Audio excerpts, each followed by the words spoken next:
Hazardous area கிளாஸிஃபிகேஷனில் case group வரைக்கும் பார்த்தீங்கன்னா zone 0, zone 1, zone 2ன்னு 3 விதமாக பிரிச்சிருக்காங்க.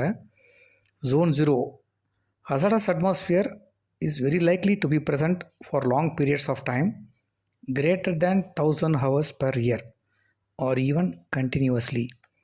இது எங்கே அப்ளிகபிள் ஆகும்னா, ஒரு டேங்க் உள்ளுக்குள்ளே ஒரு ஸ்டோரேஜ் டேங்க்கு, அதில் க்ரூட் ஸ்டோரேஜ் பண்ணுறாங்க, இல்லை ஏதோ ஒரு ஃப்ளேமபிள் லிக்விடை ஸ்டோர் பண்ணியிருக்காங்க அப்படின்னா அது ஜோன் 0வாக அப்ளிகபிள் ஆகும். Next zone 1 hazardous atmosphere is possible but unlikely to be present for long periods of time greater than 10 hours to 1000 hours per year.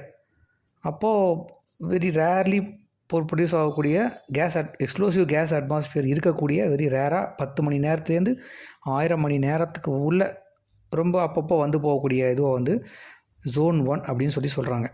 Zone 2 hazardous atmosphere is not likely to be present in normal operation or infrequently and for short periods of time less than 10 hours per year.